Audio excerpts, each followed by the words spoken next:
여러분 안녕하십니까? NBS 뉴스 24입니다. 구제역 확산의 기로에 놓였던 이번 설 연휴, 다행히 구제역 추가 발생은 단 한 건도 없었습니다. 그러나 아직 안심하기엔 이릅니다. 구제역 잠복기가 최대 2주라는 점을 고려하면 앞으로 일주일이 최대 고비입니다. 정부는 어제를 전국 일제 소독의 날로 정하고 차단 방역에 나섰습니다. 김인경 기자의 보도입니다. 시내로 향하는 거점 도로마다 희뿌연 소독약이 차를 감쌉니다. 광역방재기는 축사 곳곳을 훑으며 소독약을 내뿜고 축사 주변에는 생석회가 뿌려집니다. 축산농가는 행여나 소의 수포나 침 흘림 같은 증상이 나타날까 꼼꼼히 살핍니다. 축사를 돌아다니면서 구제역 발생 방지를 위해서 특별히 저희가 쓰는 소독약으로 농가 주변을 소독을 하고 있습니다. 다행히 설 연휴까지는 의심 신고가 한 건도 접수되지 않는 등 구제역 추가 발생이 없었지만 문제는 지금부터입니다. 농림축산식품부는 최대 14일에 이르는 구제역 잠복기와 추가 백신 접종 상황 등을 고려할 때 앞으로 일주일을 구제역 확산의 고비로 보고 있습니다. 이에 정부는 어제를 전국 일제 소독의 날로 정하고 전국의 모든 도축장과 소, 돼지 농장에 구제역 차단 방역을 벌였습니다. 설 연휴 기간 동안 4천만 명 이상의 귀성객과 차량이 이동한 탓에 추가 확산의 위험성이 큰 데다 전국 도축장의 영업도 재개됐기 때문입니다. 농식품부는 전국의 소, 돼지 밀집 사육단지 67곳을 고위험 지역으로 확대 지정하고 단지 진입로와 축사 주변까지 생석회를 뿌릴 방침입니다. 이계호 농식품부 장관은 어제 오후 충북 음성군의 축산물 공판장을 방문해 구제역 방역 상황을 살폈습니다. 마지막 고비는 결국 소독에 의해서 좌우가 된다고 생각합니다. 축사 주변에 대한 철저한 생석회 소독이 이루어져야 하고요. 축사 내부에 대해서도 분무소독을 비롯한 소독 조치가 이루어질 수 있도록 지금 일일 확인을 해나가고 있습니다. 농협중앙회와 지역농축협도 팔을 걷어붙였습니다. 김병원 농협중앙회 회장 등 농협 임직원들은 설 연휴를 반납하고 거점 소독시설과 공동방재단을 찾아 방역 상황을 점검한 데 이어 명절 후에도 현장 방역 활동과 농가 백신 관리, 접종 등에 총력을 기울이고 있습니다. 농협이 이번 설 연휴 투입한 방역 인력만 4,225명. 이들은 2만 5천여 농가의 소독 활동을 벌이고 생석회 1,389톤을 축산농가에 공급했습니다. 연휴가 지났지만 농가들은 소홀하지 않고 방역을 철저히 할 것이고 지도조합도 실제 구제역이 종식될 때까지 최선을 다해서 방역을 할 겁니다. 한편 구제역은 지난달 28일부터 31일 경기 안성시와 충북 충주시 등 축산농가 3곳에서 발생했습니다. 이후 6일까지 살처분된 가축은 소 2,040마리, 염소 232마리 등 모두 2,272마리에 달합니다. NBS 뉴스 김인경입니다. 설을 맞아 농산물 판매가 급증해 소득이 늘어나는 소위 대박을 기대한 농가분들 많으셨을 텐데요. 이번 설에는 과일 채소 시장에서 명절 특수를 느끼기는 어려웠다고 합니다. 과일은 출하량이 크게 줄었는데도 가격이 소폭 오르는 데 그쳤고 채소는 가격마저 하락했기 때문입니다. 보도에 윤슬기 기자입니다. 대목이라 불리는 설 명절.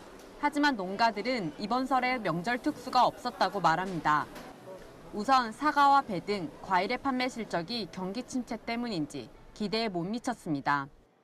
서울 가락동 농수산물 도매시장의 사과배 반입 물량은 지난해 설보다 40%가량 줄었는데도 가격은 많이 오르지 않아서입니다. 후지 사과는 5kg들이 특품 한 상자가 3, 4만 원대로 강보합세 정도였고 신고배는 7.5kg들이 특품 한 상자가 4만 원에서 4만 5천 원에 거래돼 가격 상승폭이 전년 대비 20% 수준에 그쳤습니다. 평균적으로는 작년보다 좋지 않은 시세들이 많았었습니다. 생각보다 발주량이 많이 줄어가지고 대목 장사는 중도매인들이나 생산 농가들이 기대치보다 못 미친 것 같습니다. 실제로 농가들의 표정도 밝지 않습니다. 경락값이 조금 올랐어도 출하량이 많이 줄었기 때문입니다. 상황이 이러다 보니 이번 설에는 농가의 소득이 작년 설보다 떨어졌을 것이란 분석까지 나옵니다. 명절 특수는 수입 과일이 대신 누렸습니다. 국산 과일값이 오른 틈을 타서 대체 선물 또는 실속형 선물로 시장을 공략한 겁니다. 특히 최근 인기가 높은 애플, 망고, 아보카도 등의 수입 과일은 혼합 선물 세트용으로도 많이 팔렸습니다. 애플 망고는 단독 상품으로도 혼합 상품으로서도 선물 수요가 충분히 가능하기 때문에 대형 유통업체에서 애플 망고 수요가 많이 늘은 걸로 파악이 되고 있습니다. 채소 시장의 경기는 더 어두웠습니다. 일반적으로 설을 앞두고는 수요가 늘어나서 주요 농산물 값이 오르기 마련인데 올해엔 반대 현상이 나타난 겁니다. 평년 이맘때 10kg들이 상품 한 망당 5,000원 수준이던 배추 경락값이 이번 설을 앞두고는 3,000원 안팎으로 떨어진 겁니다. 양배추 경락값 역시 평년에 비해 25%가량 떨어졌습니다. 배추와 양배추 등의 출하량이 예년보다 급증한 탓입니다. 유통업계는 여러 과일을 섞어 포장하거나 규격을 줄인 실속형 과일 선물 세트의 비중이 갈수록 늘고 있다고 분석합니다. 또한 사전 예약 판매나 온라인 구매 비중도 높아졌다고 말합니다. 산지에서도 이 같은 시장 변화에 적극 대응해야 할 것 같습니다. MBS 뉴스 윤슬기입니다. 올해 1월 1일부터 농약 허용물질 목록 관리제도 PLS가 전면 시행됐습니다. 그런데 이번엔 버섯 배지에 든 잔류 농약이 출하한 버섯에서 검출될 수 있다는 우려가 제기돼 농가들의 근심이 커지고 있습니다. 오주석 기자의 보도입니다. PLS가 전면 시행된 이후 버섯 배지에 든 잔류 농약이 의외의 복병으로 떠오르고 있습니다. 배지는 주로 볏짚이나 면실피 등 농업 부산물로 만드는데 문제는 여기에 농약이 잔류할 가능성이 있다는 겁니다. 만약 잔류 농약이 든 배지에서 버섯을 재배할 경우 버섯 출하 시 농약이 검출될 수 있다는 우려가 제기되고 있습니다. 일각에서는 잔류 농약이 만약 버섯 자실체로 옮겨가더라도 그 양은 매우 적다고 하지만 미등록 농약의 경우 불검출 수준인 0.01mg을 요구하는 PLS 제도 내에서는 문제의 소지가 될 수 있다는 목소리가 높습니다. 실제로 지난해 충남도 농업기술원과 순천향대학교가 도내 버섯 농가를 대상으로 배지와 버섯 자실체의 잔류 농약 검사를 실시한 결과 농가에서 사용하지 않은 농약 성분이 검출된 사례가 적지 않았습니다.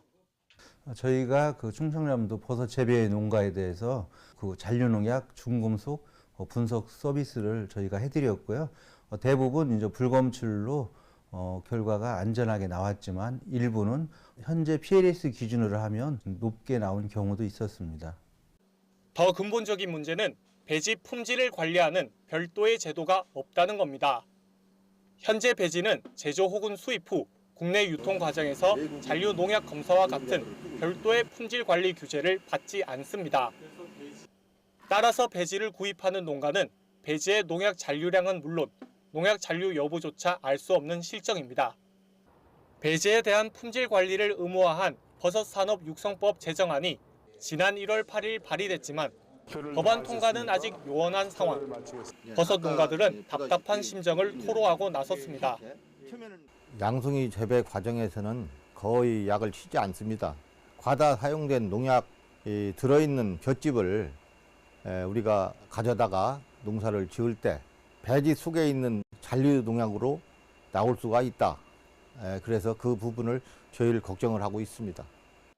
전문가들은 출하한 버섯에 문제가 발생했을 때 원인을 파악하기 위해 우선 배지 제조에 필요한 농업 부산물의 구매처를 반드시 확인하고 가능하면 배지의 잔류 농약 검사 성적서를 구비해 둘 것을 권고합니다. MBS 뉴스 오주석입니다. 정부가 2018년부터 2022년까지 5년간 농어촌 순유입 인구를 90만 명 이상이 되도록 하겠다는 목표를 내놨습니다. 그러나 이를 두고 실현 가능성이 떨어진다는 목소리도 높습니다. 최다혜 기자가 보도합니다.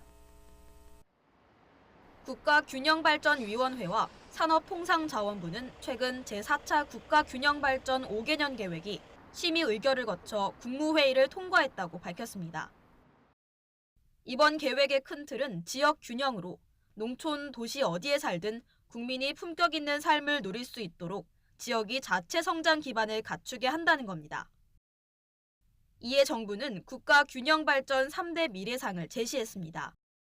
수도권 이외 지역 인구 비중 50% 이상, 지역 일자리 비중 50% 이상, 농어촌 순유입 인구 90만 명 이상을 달성하겠다는 계획입니다.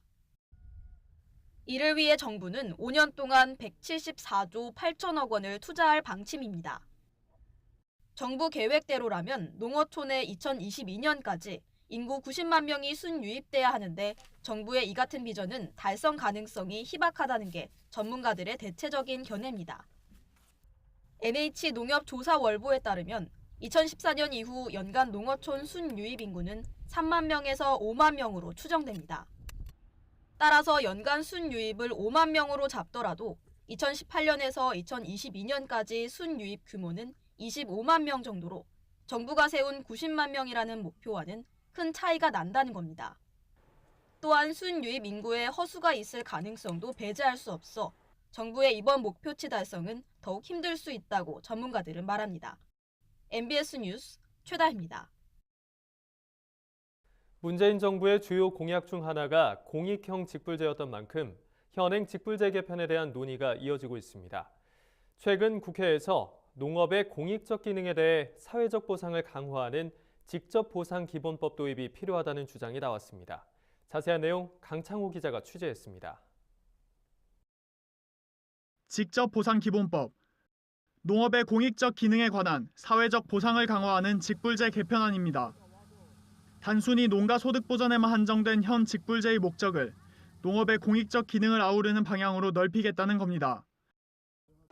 경제정의실천시민연합과 김종회 민주평화당 의원은 최근 국회의원회관에서 이러한 직불제 개편안을 논의하는 농업 농촌 공익적 기능 활성화 직접보상기본법 토론회를 개최했습니다. 이날 열린 토론회에선 직접보상기본법 도입을 통해 개별 직불금을 통합적으로 관리하고 농업 농촌의 공익적 기능을 강화하자는 주장이 나왔습니다. 현재 직접 지불제라고 일컫는 사업은 쌀 소득 보전 고정 변동 직불금, 밭 농업 직불금, 경영 이양 직불제, 친환경 농업 직접 지불 제도 등 총 9개입니다. 토론회에선 현재 직불제 사업의 서로 다른 법적 근거가 공익형 직불제로의 개편에 걸림돌이 되고 있다는 지적이 나왔습니다. 직불제마다 서로 다른 법적 근거를 하나의 틀을 갖춘 상위법을 만들어 포함시키자는 겁니다.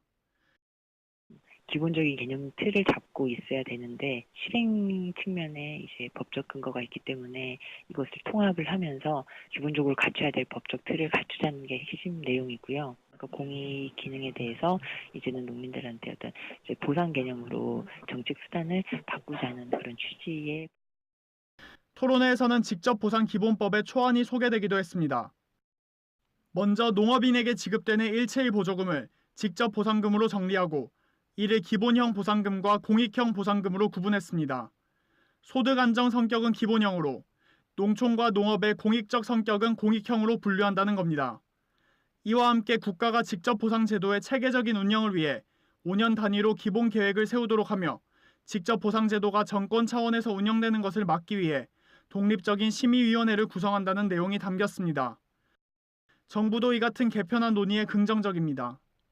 직불제 개편과 연계를 해서 농업의 공익적 기능을 체계화하고 그리고 공익적 기능을 높일 수 있는 다양한 활동들을 의무로 부과함으로써 우리 농업의 공익적 기능을 제고해 나갈 계획입니다. 농업의 공익적 기능에 대한 중요성이 강조되고 국민들의 관심이 늘어나면서 직접보상기본법과 같은 직불제 개편 방안에 대한 다양한 목소리가 나오고 있습니다. 앞으로 정부의 공익형 직불제 개편이 어떤 방향으로 나아갈지 주목됩니다. MBS 뉴스 강창호입니다. 농촌 소득 증대를 돕고 일손을 덜어주기 위해 많은 지자체에서 스마트팜 관련 다양한 지원 사업을 펼치고 있죠. 하지만 알려진 것과는 달리 상당수의 스마트팜이 단순한 원격 제어에 그치고 있다고 합니다. 똑똑하다고 하기엔 아직 갈 길이 먼 스마트팜 사업을 홍정표 기자가 취재했습니다. 경상북도 농업기술원의 지난 5년간 스마트 농업 추진 사업비는 모두 55억 3천만 원. 올해 사업비만 134억 2천만 원입니다. 스마트 농업에 투자하는 비용이 급격히 늘었습니다. 는 식물에 영향을 줄 수 있는 데이터들인 거죠. 그거에 대한 팩터들을 찾아서 그 식물들을 재배자가 원하는 쪽으로 재배할 수 있게끔 만들어줄 수 있는 플랫폼을 구성을 해서 그 알고리즘이 탑재가 되어 있는 시스템 스마트팜이라고 생각합니다. 다양한 분야에서 스마트팜 기술이 접목되고 있지만 현재 경상북도의 스마트팜 사업은 단순 원격 제어 수준에 머무르고 있습니다. 1당 1세대 모델의 확산 보급 수준이고 1단계라는 거는 그냥 자동화. 1세대 원격 감시, 원격 제어 수준이라고 보시면 됩니다. 스마트팜이란 온도, 습도, 햇볕양, 토양 등의 작물 재배 정보를 센서를 통해 수집하는 등 지능화된 작물 재배 기술입니다.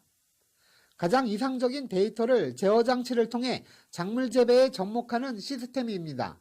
이거 온습도 조절, 그 기능밖에 안 되고 앞으로 우리가 개선해야 될 거는 농약 방지, 병충해 방제, 관비, 관비 재배 이런 식으로 앞으로 계속 접목을 시켜 나가야 돼요. 경상북도는 그동안 농가 300곳을 대상으로 스마트팜 사업을 펼쳤습니다.